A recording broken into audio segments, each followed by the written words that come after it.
everyone.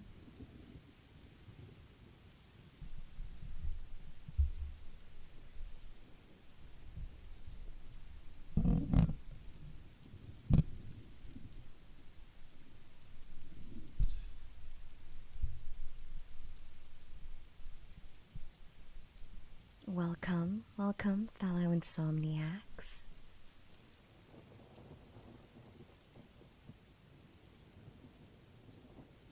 Tonight, I'm going to be reading Japanese fairy tales. Actually, the name of the book. Compiled by Ye Theodora Ozaki.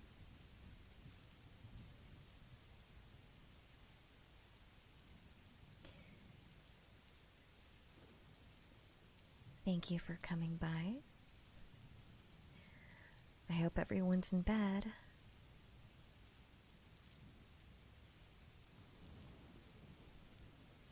Alright, guys. I want you to close your eyes.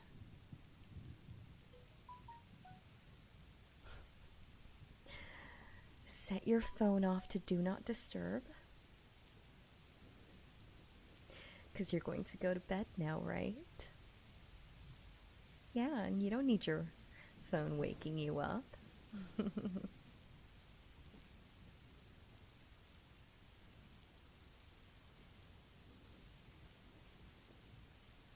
right. This first story that I'm reading for you tonight is called My Lord Bag of Rice.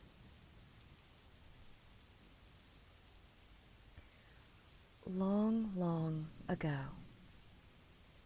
there lived in Japan a brave warrior known to all as Tawara Todo, or My Lord Bag of Rice. His true name was Fujiwara Hidesato, and there is a very interesting story of how he came to change his name.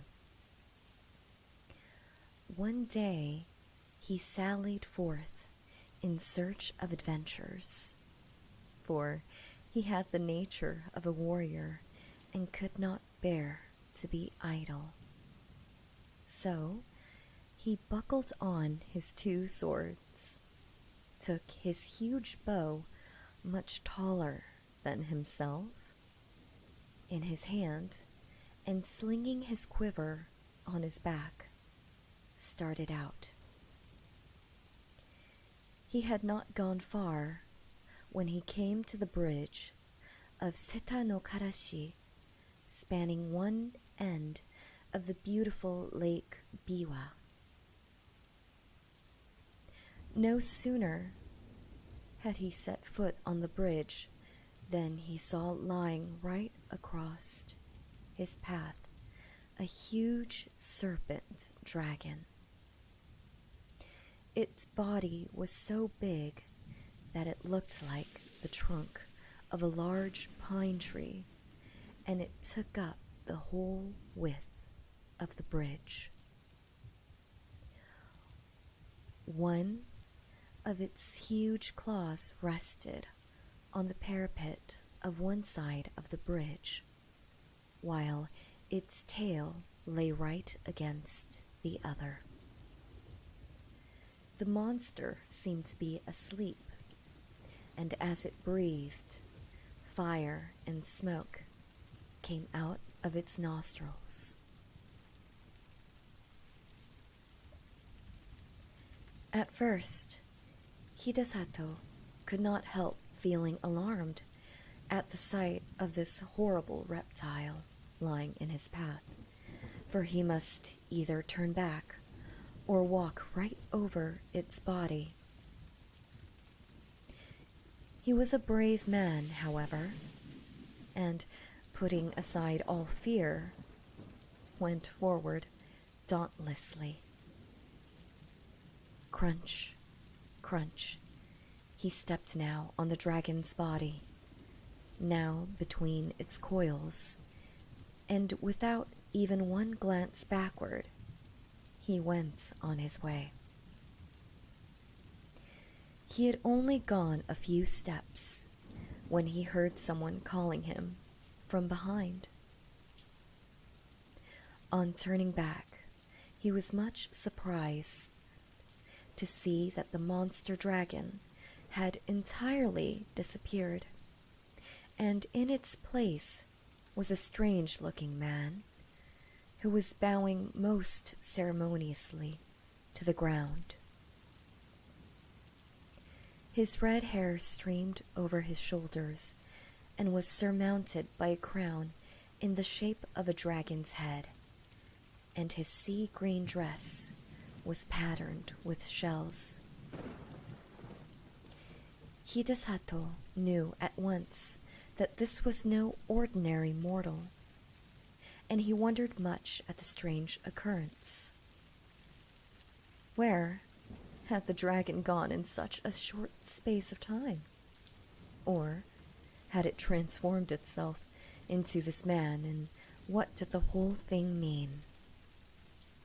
While these thoughts passed through his mind, he had come up to the man on the bridge and now addressed him. "Was it you that called me just now?" "Yes, it was I," answered the man. "I have an earnest request to make to you. Do you think you can grant it to me?" "If it is in my power to do so, I will," answered Hidesato. "But first, tell me who you are." "I am the Dragon King of the lake, and my home is in these waters, just under this bridge." "And what is it you have to ask of me?" said Hidesato. "I want you to kill my mortal enemy, the centipede, who lives on the mountain beyond." And the Dragon King pointed to a high peak on the opposite shore of the lake. "I have lived now for many years in this lake, and I have a large family of children and grandchildren. For some time past, we have lived in terror, for a monster centipede has discovered our home, and night after night it comes and carries off one of my family. I am powerless to stop him. If it goes on much longer than this, not only shall I lose all my children, but I myself must fall a victim to the monster. I am, therefore, very unhappy, and in my extremity I am determined to ask the help of a human being. For many days with this intention, I have waited on the bridge in the shape of the horrible serpent dragon that you saw, in the hope that some strong, brave man would come along. But all who came this way, as soon as they saw me, were terrified and ran away as fast as they could. You are the first man I have found able to look at me without fear, so I knew at once that you were a man of great courage. I beg you to have pity upon me. Will you not help me and kill my enemy, the centipede?" Hidesato felt very sorry for the Dragon King on hearing his story, and readily promised to do what he could to help him. The warrior asked where the centipede lived, so that he might attack the creature at once. The Dragon King replied that its home was on the mountain Mikami, but that, as it came every night at a certain hour to the palace of the lake, it would be better to wait till then. So, Hidesato was conducted to the palace of the Dragon King under the bridge. Strange to say, as he followed his host downwards, the waters parted to let them pass, and his clothes did not even feel damp as he passed through the flood. Never had Hidesato seen something so beautiful as this palace built of white marble beneath the lake. He had often heard of the Sea King's palace at the bottom of the sea, where all the servants and retainers were saltwater fishes. But here was a magnificent building in the heart of Lake Biwa. The dainty goldfishes, red carp, and silvery trout waited upon the Dragon King and his guest.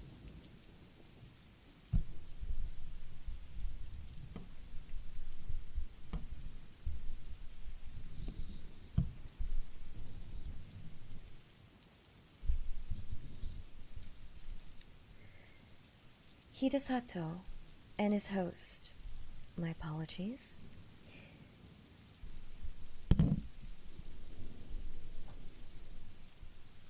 having some technical difficulties here for just 1 second.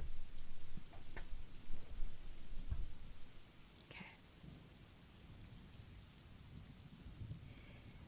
Hidesato felt very sorry for the Dragon King on hearing his story, and readily promised to do what he could to help him. The warrior asked where the centipede lived, so... Sorry, lost my place fixing my mic. Here we go. Hidesato was astonished at the feast that was spread for him. The dishes were crystallized lotus leaves and flowers, and the chopsticks were of the rarest ebony. As soon as they sat down, the sliding doors opened, and 10 lovely goldfish dancers came out, and behind them followed 10 red carp musicians with the koto and shamisen. Thus, the hours flew by till midnight, and the beautiful music and dancing had banished all thoughts of the centipede. The Dragon King was about to pledge the warrior in a fresh cup of wine when the palace was suddenly shaken by a tramp, tramp, as if a mighty army had begun to march not far away. Hidesato and his host both rose to their feet and rushed to the balcony. And the warrior saw on the opposite mountain 2 great balls of glowing fire coming near and near. The Dragon King stood by the warrior's side, trembling with fear. The centipede, those 2 balls of fire are its eyes. It is coming for its prey. Now is the time to kill it. Hidesato looked where his host pointed, and in the dim light of the starlit evening, behind the 2 balls of fire, he saw the long body of an enormous centipede winding round the mountains, and the light of its 100 feet glowed like so many distant lanterns moving slowly towards the shore.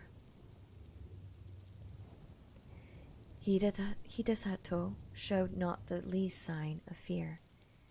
He tried to calm the Dragon King. "Don't be afraid. I shall surely kill the centipede. Just bring me my bow and arrows."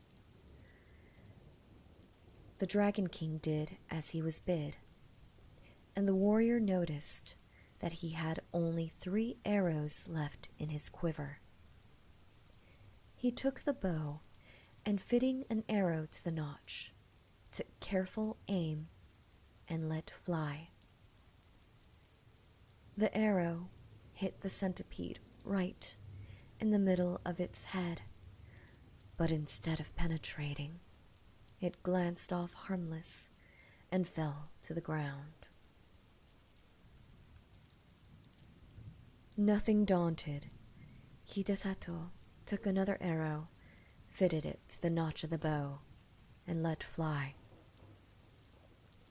Again, the arrow hit the mark. It struck the centipede right in the middle of its head, only to glance off and fall to the ground. The centipede was invulnerable to weapons.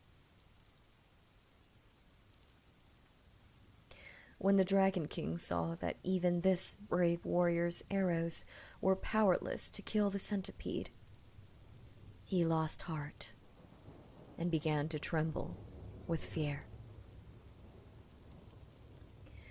The warrior saw that he had now only 1 arrow left in his quiver, and if this one failed, he could not kill the centipede. He looked across the waters. The huge reptile had wound its horrid body 7 times round the mountain and would soon come down to the lake. Near and near gleamed fireballs of eyes, and the light of its 100 feet began to throw reflections in the still waters of the lake.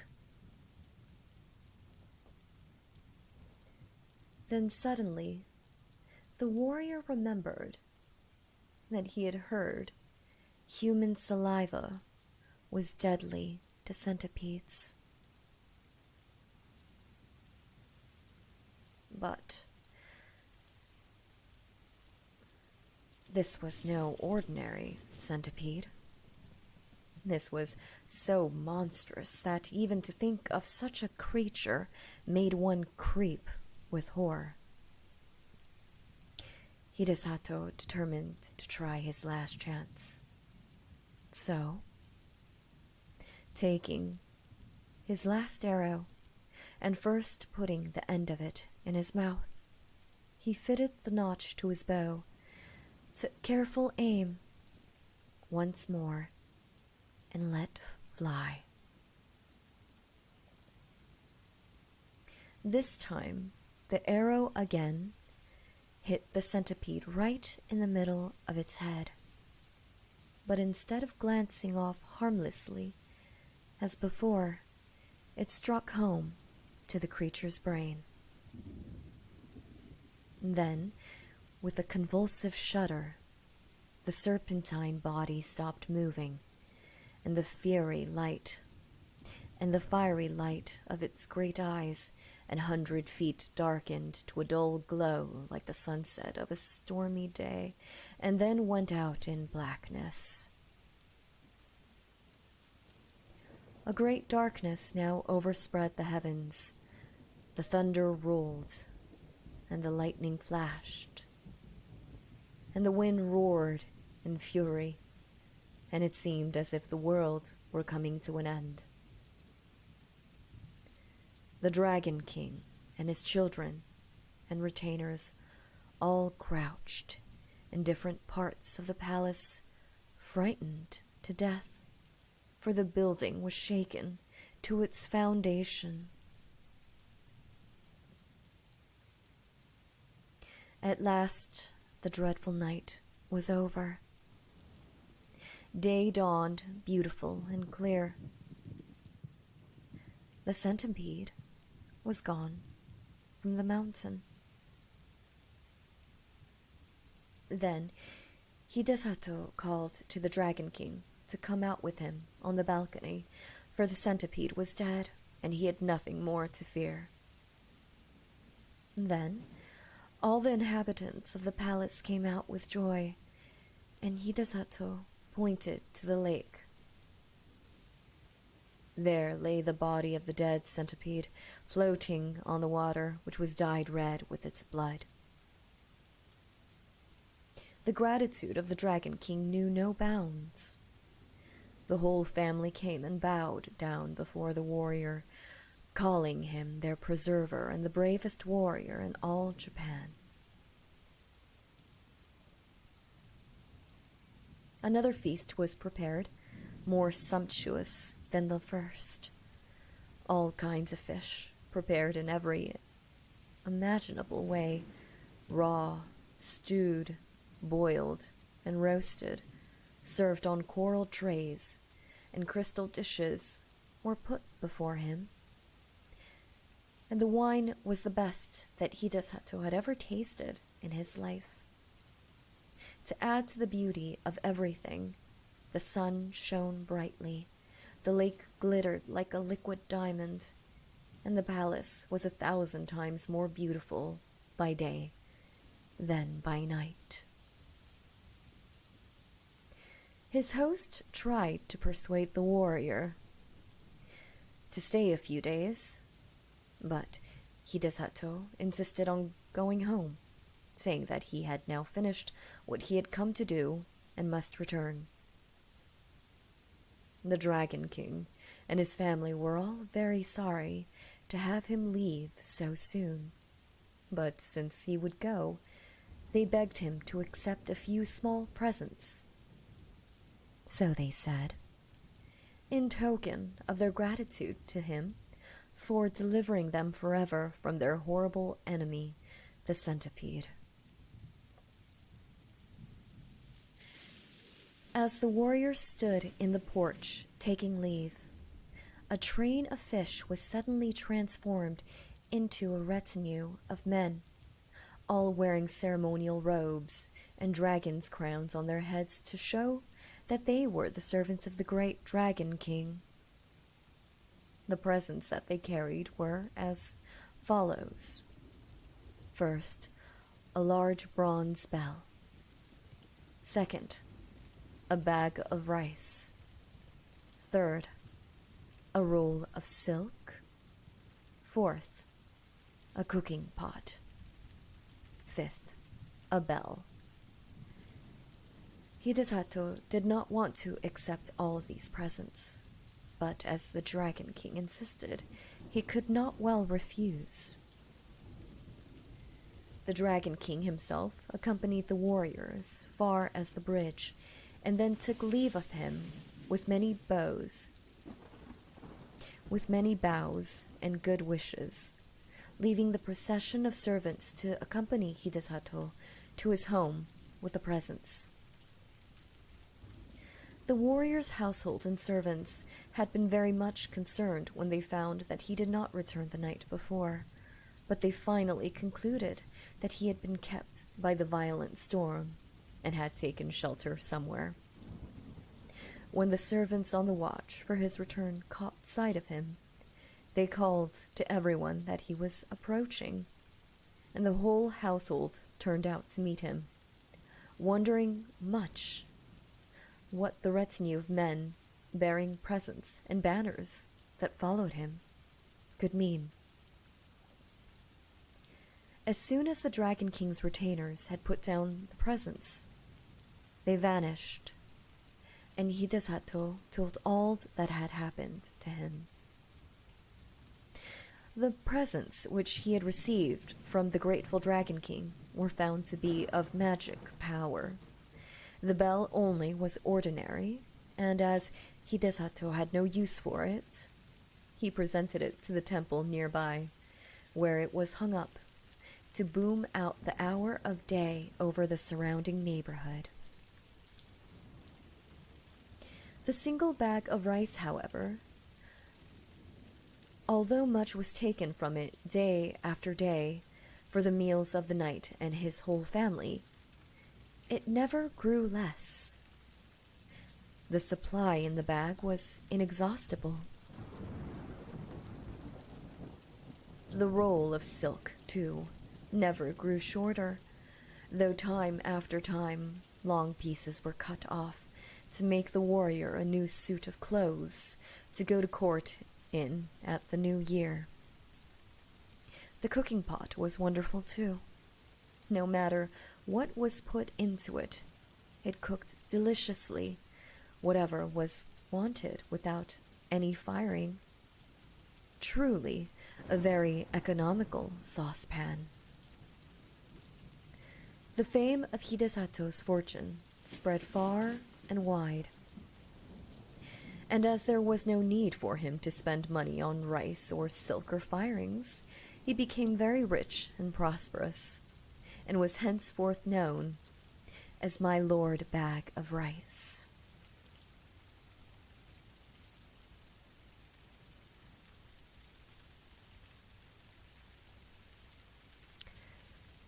That was a very interesting tale. Wouldn't you agree? Thank you. Thank you for coming.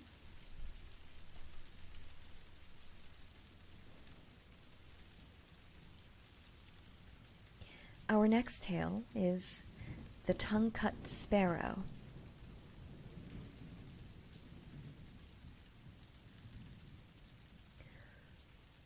Long, long ago in Japan, there lived an old man and his wife. The old man was a good, kind-hearted, hard-working old fellow, but his wife was a regular crosspatch who spoiled the happiness of her home by her scolding tongue. She was always grumbling about something from morning to night. The old man had for a long time ceased to take any notice of her crossness. He was out most of the day at work in the fields, and as he had no child for his amusement when he came home, he kept a tame sparrow. He loved the little bird just as much as if she had been his child.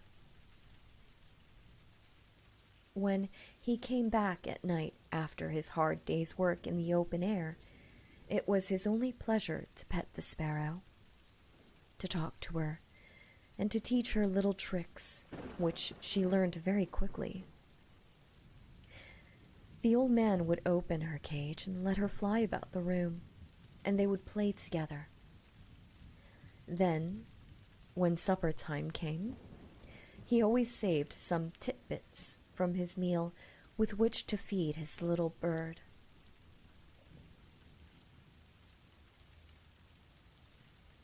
Now, one day, the old man went out to chop wood in the forest, and the old woman stopped at home to wash clothes. The day before, she had made some starch, and now, when she came to look for it, it was all gone. The bowl which she had filled full yesterday was quite empty. When she was wondering who could have used or stolen the starch, down flew the pet sparrow, and bowing her little feathered head, a trick which she had been taught by her master, the pretty bird chirped and said, "It is I who have taken the starch. I thought it was some food you put out for me in that basin, and I ate it all. If I have made a mistake, I beg you to forgive me." You see from this that the sparrow was a truthful bird, and the old woman ought to have been willing to forgive her at once when she asked her pardon so nicely. But not so. The old woman had never loved the sparrow, and had often quarreled with her husband for keeping what she called a dirty bird about the house, saying that it only made extra work for her. Now she was only too delighted to have some cause of complaint against the pet. She scolded and even cursed the poor little bird for her bad behavior, and not content with using these harsh, unfeeling words, in a fit of rage, she seized the sparrow, who all this time had spread out her wings and bowed her head before the old woman to show how sorry she was, and fetched the scissors and cut off the poor little bird's tongue.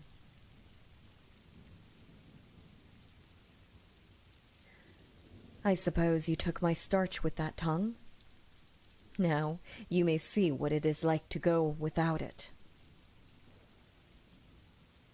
And with those dreadful words, she drove the bird away, not caring in the least what might happen to it, and without the smallest pity for its suffering.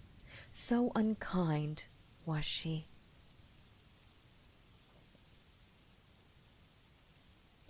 The old woman, after she had driven the sparrow away, made some more rice paste, grumbling all the time at the trouble, and after starching all her clothes, spread the things on boards to dry in the sun. In the evening, the old man came home. As usual, on the way back he looked forward to the time when he should reach his gate and see his pet come flying and chirping to meet him, ruffling out her feathers to show her joy, and at last coming to rest on his shoulders. But tonight, the old man was very disappointed, for not even the shadow of his dear sparrow was to be seen. He quickened his steps, hastily drew off his straw sandals, and stepped onto the veranda. Still, no sparrow was to be seen. He now felt sure that his wife, in one of her cross tempers, had shut the sparrow up in its cage. So he called her and said anxiously, "Where is Suzume-san today?" Suzume is sparrow in Japanese. The old woman pretended not to know at first, and answered, "Your sparrow? I'm sure I don't know. Now I come to think of it, I haven't seen her all the afternoon. I shouldn't wonder if the ungrateful bird had flown away and left you after all your petting." But at last, when the old man gave her no peace, but asked her again and again, insisting that she must know what had happened to his pet, she confessed all. She told him crossly how the sparrow had eaten the rice paste she had specifically made for starching her clothes, and how when the sparrow had confessed to what she had done, in great anger she had taken her scissors and cut out her tongue, and how finally she had driven the bird away and forbidden her to return to the house again.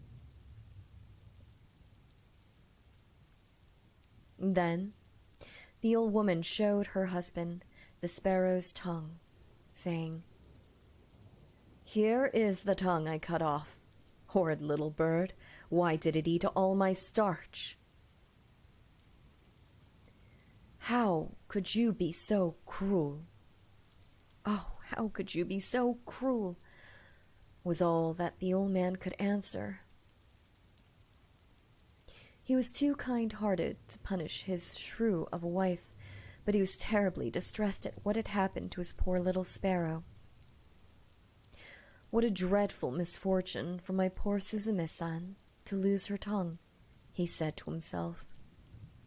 "She won't be able to chirp any more, and surely the pain of the cutting of it out in that rough way must have made her ill.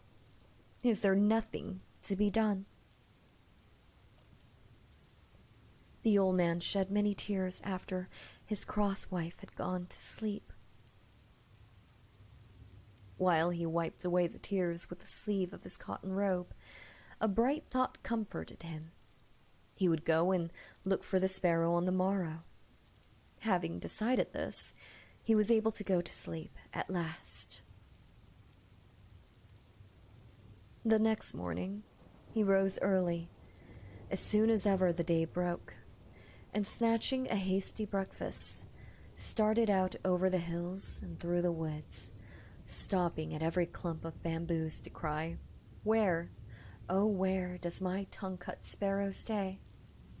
Where, oh where does my tongue-cut sparrow stay?" He never stopped to rest for his noonday meal, and it was far on in the afternoon when he found himself near a large bamboo wood. Bamboo groves are the favorite haunts of sparrows, and there, sure enough, at the edge of the wood, he saw his own dear sparrow waiting to welcome him. He could hardly believe his eyes for joy, and ran forward quickly to greet her. She bowed her head, and went through a number of tricks her master had taught her, to show her pleasure at seeing her old friend again, and wonderful to relate she could talk of as old. The old man told her how sorry he was for all that had happened, and inquired after her tongue, wondering how she could speak so well without it. Then the sparrow opened her beak, and showed him that a new tongue had grown in place of the old one, and begged him not to think any more about the past, for she was quite well now. Then the old man knew that his sparrow was a fairy, and no common bird. It would be difficult to exaggerate the old man's rejoicing now. He forgot all his troubles. He forgot even how tired he was, for he had found his lost sparrow, and instead of being ill and without a tongue, as he had feared and expected to find her, she was well and happy, and with a new tongue, and without a sign of the ill treatment she had received from his wife. And above all, she was a fairy. The sparrow asked him to follow her, and flying before him, she led him to a beautiful house in the heart of the bamboo grove. The old man was utterly astonished when he entered the house to find what a beautiful place it was. It was built of the whitest wood.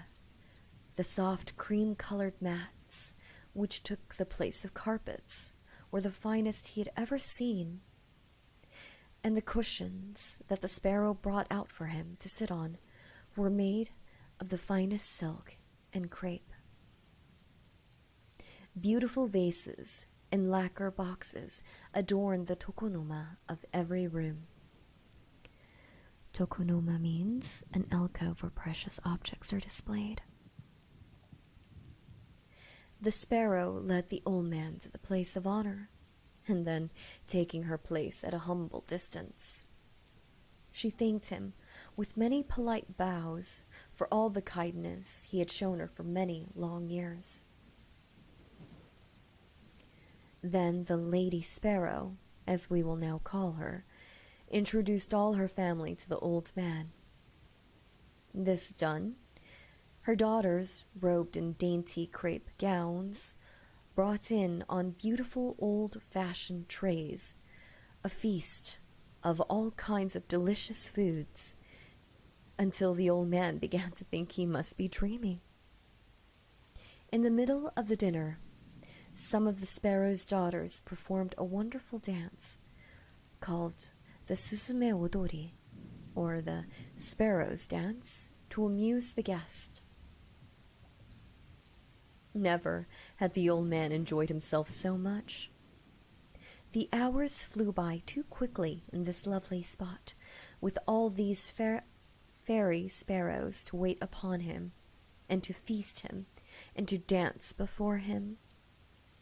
But the night came on, and the darkness reminded him that he had a long way to go, and must think about taking his leave and return home. He thanked his kind hostess for her splendid entertainment, and begged her for his sake to forget all she had suffered at the hands of his cross old wife. He told the Lady Sparrow that it was a great comfort and happiness to him to find her in such a beautiful home, and to know that she wanted for nothing. It was his anxiety to know how she fared and what had really happened to her that had led him to seek her. Now he knew that all was well. He could return home with a light heart. If ever she wanted him for anything, she had only to send for him, and he would come at once.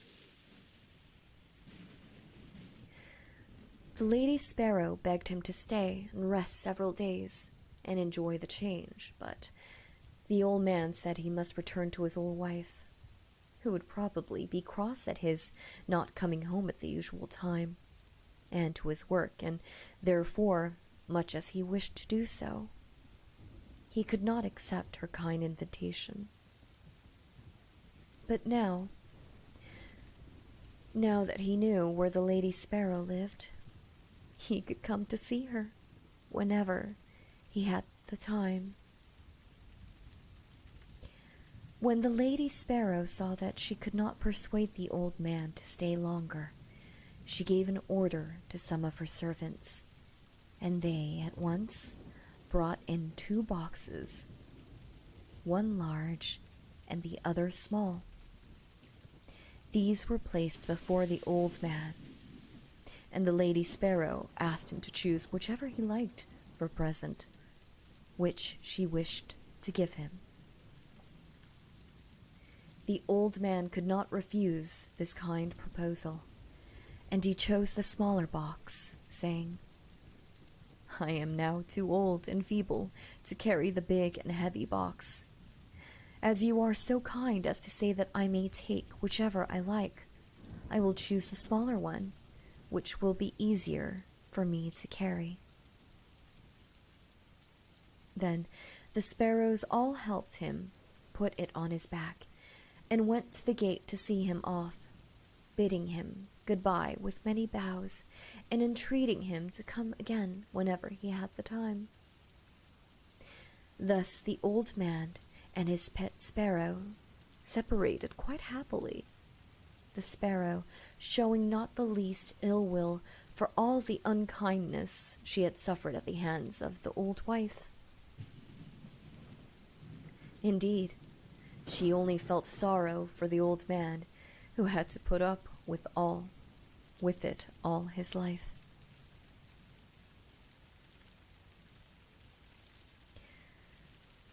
When the old man reached home, he found his wife crosser than usual, for it was late on in the night, and she had been waiting up for him for a long time.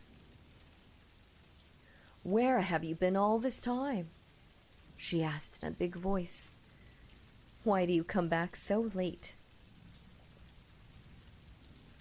The old man tried to pacify her by showing her the box of presents he had brought back with him, and then he told her of all that had happened to him, and how wonderfully he had been entertained at the sparrow's house. Excuse me.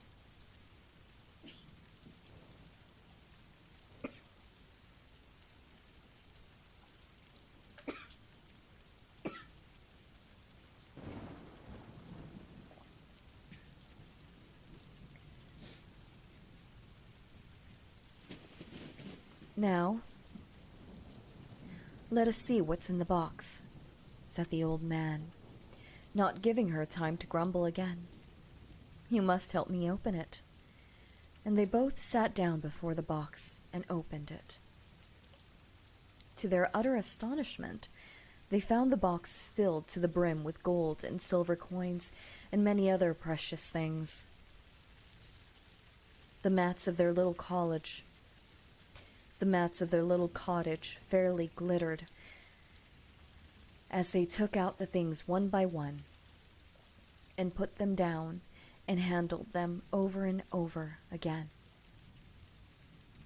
The old man was overjoyed at the sight of the riches that were now his.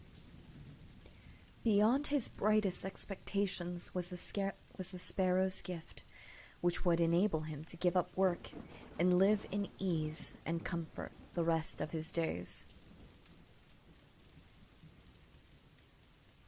He said, "Thanks to my good little sparrow, thanks to my good little sparrow," many times.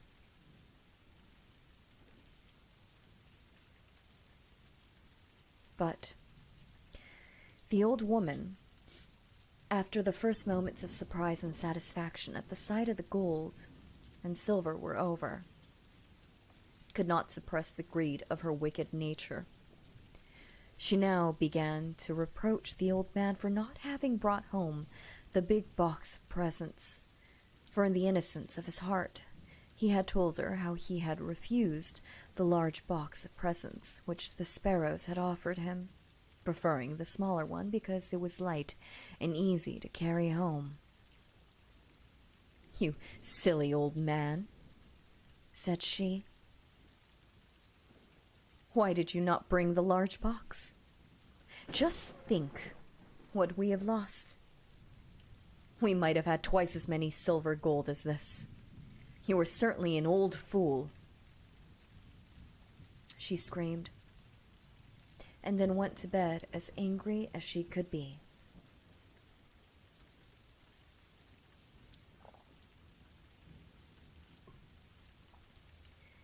The old man now wished that he had said nothing about the big box, but it was too late. The greedy old woman, not content with the good luck which had so unexpectedly befallen them, and which she had so little deserved, made up her mind, if possible, to get more. Early the next morning she got up and made the old man describe the way to the sparrow's house. When he saw what was in her mind, he tried to keep her from going, but it was useless. She would not listen to one word he said. It is strange that the old woman did not feel ashamed of going to see the sparrow after the cruel way she had treated her in cutting off her tongue in a fit of rage. But her greed to get the big box made her forget everything else. It did not even enter her thoughts that the sparrows might be angry with her, as indeed they were, and might punish her for what she had done. Ever since the Lady Sparrow had returned home in the sad plight in which they had first found her, weeping and bleeding from the mouth, her whole family and relations had done little else but speak of the cruelty of the old woman. How could she, they asked each other, inflict such a heavy punishment for such a trifling offense as that of eating some rice paste by mistake? They all loved the old man, who was so kind and good and patient under all his troubles. But the old woman they hated, and they determined, if ever they had the chance, to punish her as she deserved. They had not long to wait. After walking for some hours, the old woman had at last found the bamboo grove which she had made her husband carefully describe. And now she stood before it, crying out, "Where is the Tongue-Cut Sparrow's house? Where is the Tongue-Cut Sparrow's house?" At last she saw the eaves of the house peeping out from amongst the bamboo foliage. She hastened to the doors and knocked loudly. When the servants told the Lady Sparrow that her old mistress was at the doors asking to see her, she was somewhat surprised at the unexpected visit, after all had taken place, and she wondered not a little at the boldness of the old woman in venturing to come to the house. The Lady Sparrow, however, was a polite bird, and so she went out to greet the old woman, remembering that she had once been her mistress. The old woman intended, however, to waste no time in words. She went right to the point, without the least shame, and said, "You need not trouble to entertain me as you did my old man. I have come myself to get the box which he so stupidly left behind. I shall take my leave if you will give me the big box. That is all I want." The Lady Sparrow at once consented, and told her servants to bring out the big box. The old woman eagerly seized it, and hoisted it on her back, and without even stopping to thank the Lady Sparrow, began to hurry homewards.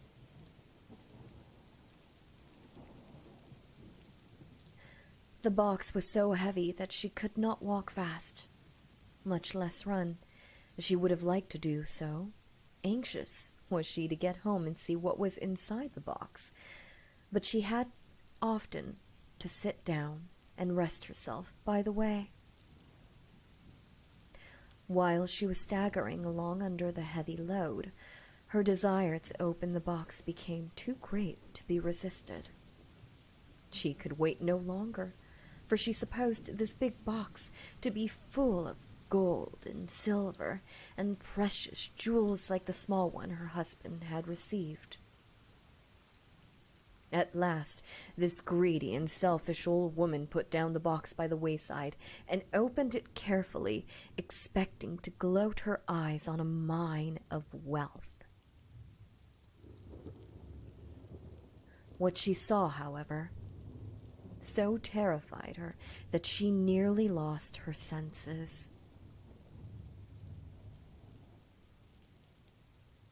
As soon as she lifted the lid, a number of horrible and frightful-looking demons bounced out of the box and surrounded her as if they intended to kill her. Not even in nightmares had she ever seen such a horrible creatures as her much-coveted box contained. A demon with one huge eye right in the middle of its forehead came and glared at her. Monsters with gaping mouths looked as if they would devour her. A huge snake coiled and hissed about her, and a big frog hopped and croaked towards her. Oh no. What a terrifying frog. The old woman had never been so frightened in her life, and ran from the spot as fast as her quaking legs would carry her, glad to escape alive. When she reached home, she fell to the floor and told her husband, with tears, all that had happened to her, and how she had been nearly killed by the demons in the box. Then she began to blame the sparrow. But the old man stopped her at once, saying, "Don't blame the sparrow. It is your wickedness which has at last met with its reward. I only hope this may be a lesson to you in the future." The old woman said nothing more.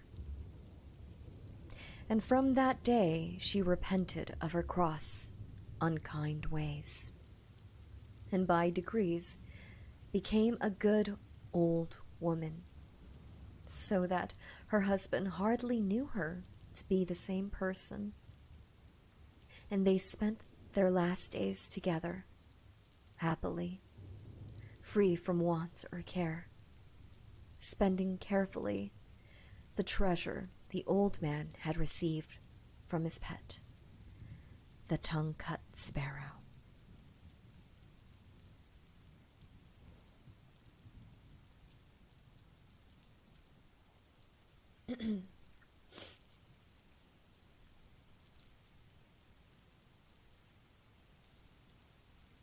Thank you so much for listening. That is the last bedtime story. But to thank you for being a part of this stream, I would like to do one script for you.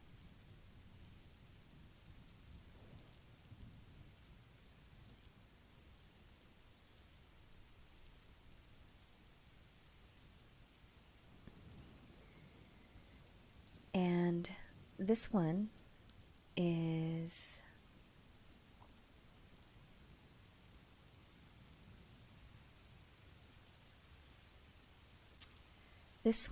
a script by Debo Kukris. I probably have horribly butchered the name, but I have done a number of their hypnosis scripts before, and I'd like to do another one for the stream.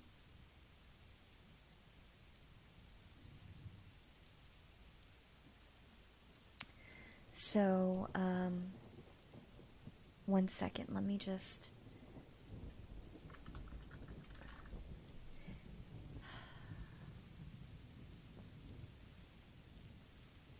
This one is actually one of the very first scripts that I've ever done. So, it will go up on my YouTube. But first, I think that I might need to change my mic setup. So let me get that done right away for you.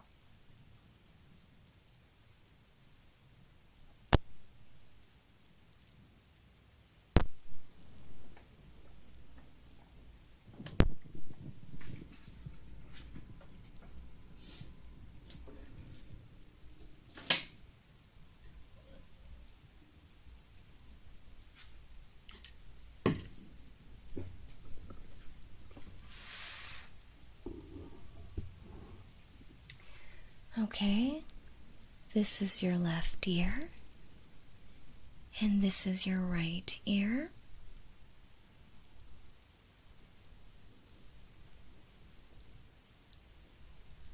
Would anyone verify?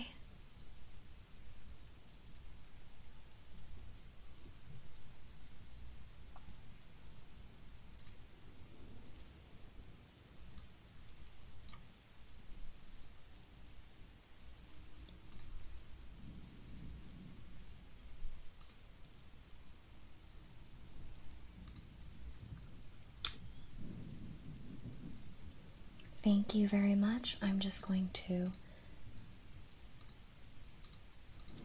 do last minute mic setup. I am recording all of these, so they will be available later on Patreon and much later on YouTube. This one is, like I said, this one is called The Popular Girl Wants to Talk to You. This one is one of the first scripts I have ever covered.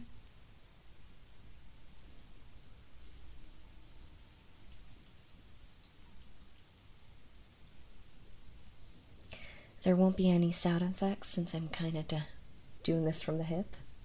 Please forgive me. All right.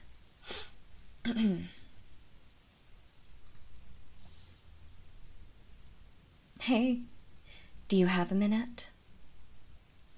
I want to talk to you. Don't worry, it won't take long at all. You do have some time for me, don't you? What's the matter? Cat got your tongue? Not used to talking to pretty girls, huh? I'm just teasing you. You know, you're cute like this. Almost a little starstruck.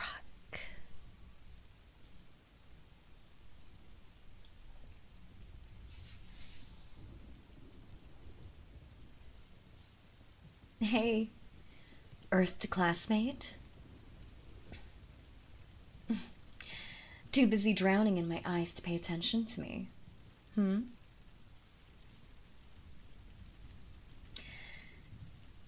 It's all right. I know what my eyes do to you. After all, it took some doing to get you to respond this way. But It was worth it. So very worth it. Shh. It's all right.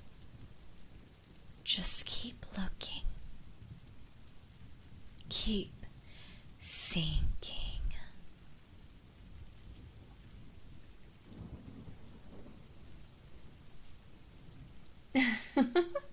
You're actually looking confused. It's adorable. Isn't it obvious?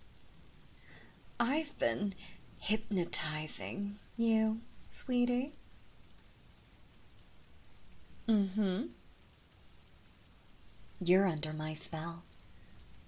Just like everyone else in our class. But there's no need for you to worry about that. There's no need to worry about anything at all. Just keep looking into my eyes. Keep looking deeply into my eyes.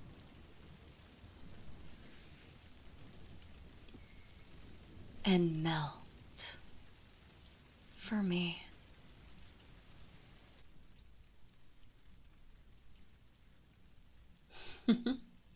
Look at you, trying to fight it. Trying to keep your heavy, sleepy, tired eyes from closing. Even though it's so very hard.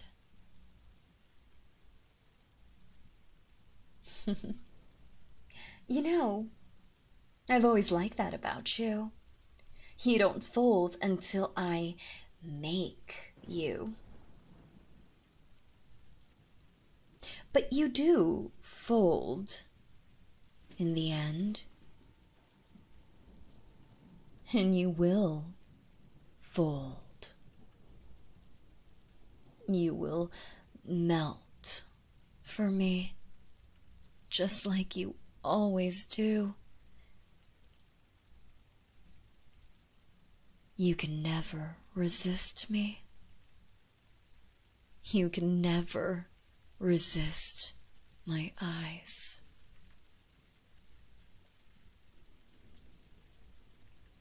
It's just a matter of time until you sink into a trance again.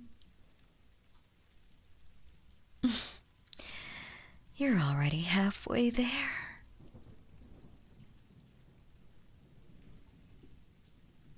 Hold still. Keep your eyes on mine. And let me just...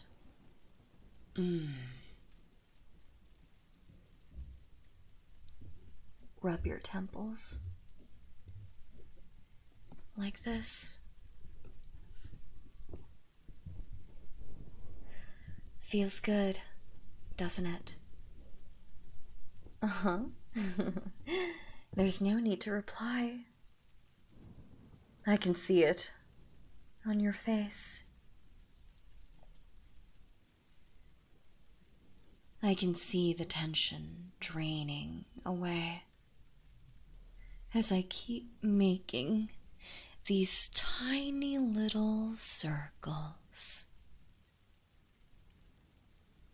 As you keep looking deeply into my eyes.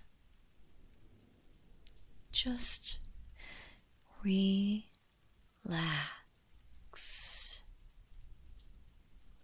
Everything is fine.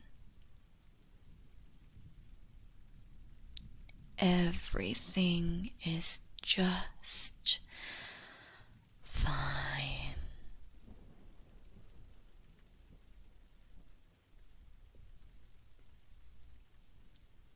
I'm going to count down from 10 to 1.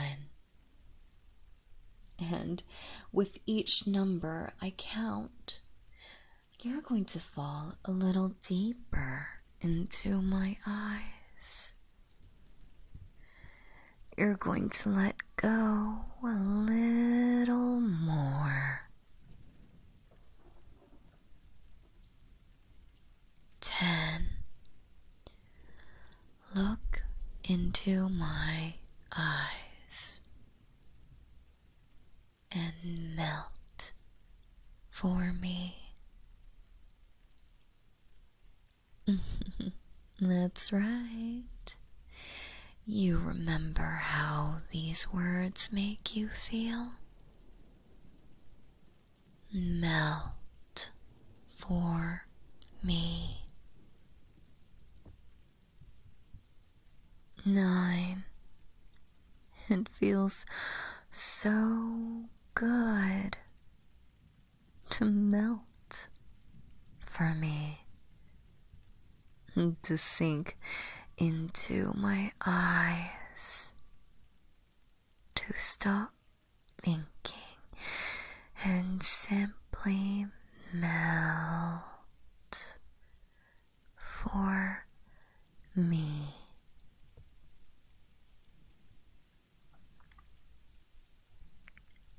8. Feel my voice wrap around you and carry you along, carry you deeper as you keep sinking into my eyes, falling into them.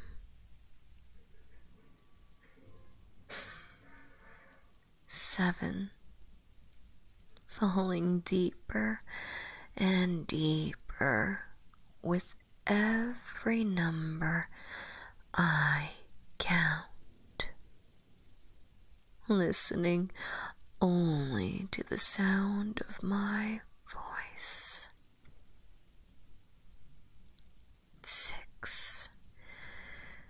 Going deeper and deeper down, feeling so calm and relaxed, without a care in the world. 5. Drifting away, letting it all go. 4. Empty your mind and let go.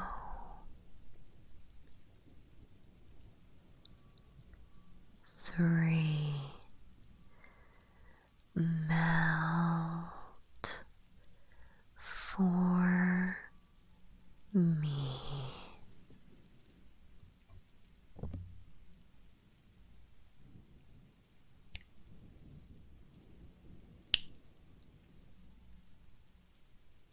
Wake up. Wide awake. There we go. You held out pretty well.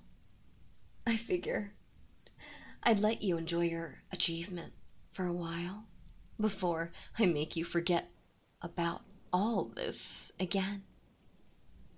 And I feel like showing off a bit too. I want to show you what it feels like to be mine. Because you are mine. You are completely enthralled. Look at me. Look into my eyes.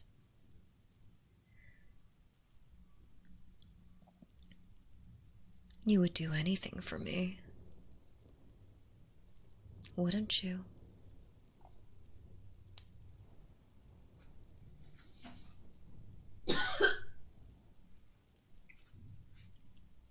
Not enough water. Too much talking. This hypnosis session has gone completely off the rails. Yes. Anything at all.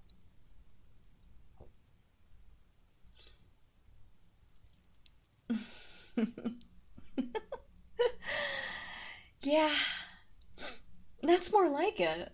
It looks like your programming is really starting to stick. Oh, come on. What's with that look? Relax. I'm not making you do anything bad. And besides, it feels good when I make you melt. Doesn't it?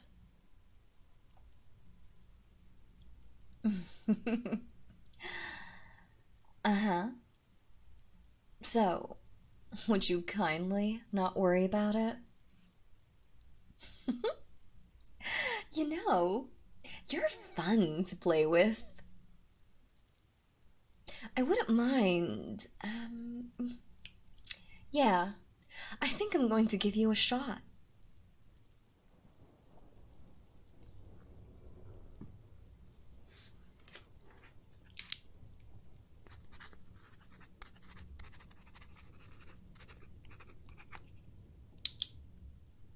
Here's my address. You're picking me up tonight at 8. Or something nice. You do like Italian, right? Good. Then it's a date. Oh, and do be punctual. Wouldn't you?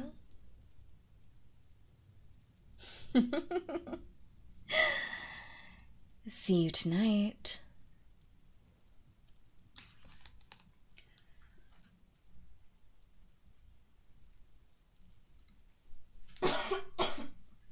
Oh, excuse me.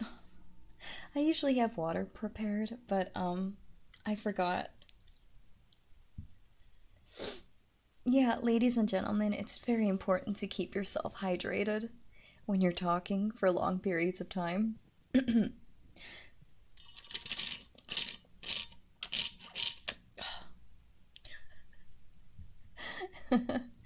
Anyways, thank you so much for joining me on this live stream. I hope you guys got to get some rest. Don't forget to join my Discord. I have daily uploads on Patreon. And I think that's it. So, enjoy the rest of your weekend. I did do a lot of scripts today, actually. I recorded 5. I recorded 5, but only 4 of them worked. One of them was not the kind of script I thought it would be, because, you know, me, I don't actually read my scripts before I start recording them, which one of these days is going to bite me in the ass.